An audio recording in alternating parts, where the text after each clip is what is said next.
ஸ்ரீராம ஜெயம். வணக்கம். கல்லை பெண்ணாக்கிய திருவடியின் பெருமை. பகவான் ஸ்ரீராமரோட திருவடியின் பெருமைகளை பத்தி நிறைய படிச்சிருப்போம்.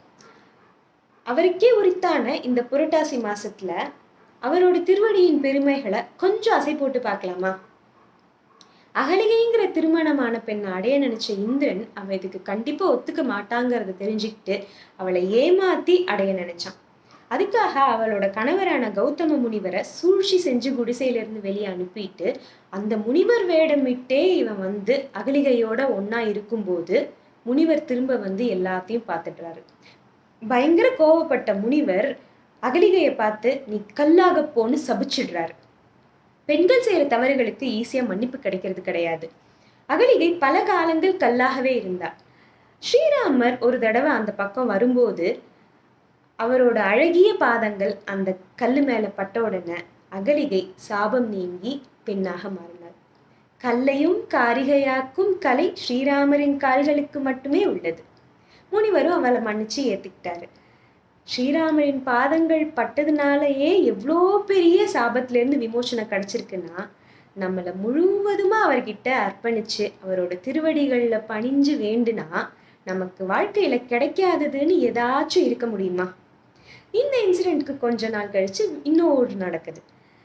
விஸ்வாமித்ரர், ஸ்ரீராமர், லக்ஷ்மணர் 3 பேரும் ஒரு நதியை கடக்கிறதுக்காக ஒரு ஓடத்துல ஏற போறாங்க. அப்போ ஓடக்காரன் ஸ்ரீராமரை மட்டும் இதுல நீங்க ஏறக்கூடாதுன்னு சொல்றான். அண்ணனை இப்படி சொன்ன உடனே நம்ம லக்ஷ்மண் ப்ரோ பயங்கர டென்ஷன் ஆயிடுறாரு. ஸ்ரீராமர் பொறுமையா ஏன்பா என்னை ஏற்ற மாட்டேங்கிறன்னு கேட்கவும் ஓடக்காரன் சொன்னானா, சாமி நீங்க ஒரு டைம் இப்படிதான் ஒரு கல்லு மேல காலை வச்சீங்க, அது பெண்ணா மாறிடுச்சு, ஏன் ஓடத்துக்குள்ளேயும் கல்லு மண்ணா தான் கிடக்கு, நீங்க பாட்டுல இதுல காலை வச்சு இதுவும் பொண்ணா மாறிடுச்சுன்னா நான் வீட்டுல இருக்கிற அம்மாவை கவனிப்பேனா இந்த அம்மாவை கவனிப்பேனா சாமி, நான் ஏழைங்க, என்னால ரெண்டெல்லாம் மெயின்டைன் பண்ண முடியாதுங்க அப்படின்ற மாதிரி சொல்லிட்டான். ஸ்ரீராமர் எவ்வளவோ அவன்கிட்ட புரிய வச்சு இப்படிலாம் நடக்காதுப்பான்னு சொல்லியும் அவன் ஒத்துக்க மாட்டேன்ட்டான்.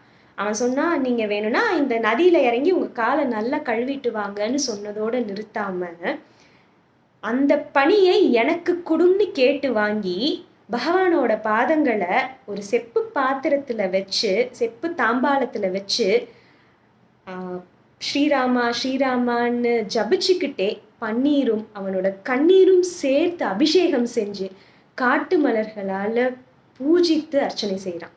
ஸ்ரீராமரோட பாதங்களுக்காக ஏங்குறவங்க எத்தனை பேர் இருக்காங்கன்னு பார்த்துக்கிட்டீங்களா? நெக்ஸ்ட் நம்ம பரதன் ப்ரோ.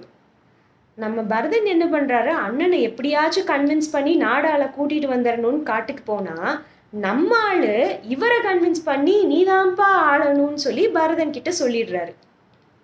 இப்ப பரதன் கேட்டது என்ன, உன் திருவடிகள் பதித்த இந்த பாதுகையை எனக்கு கொடு, அந்த பாதுகைகளை அரியணையில் ஏற்றி நான் ஆட்சி செய்வேன் அப்படின்னு சொல்றாரு.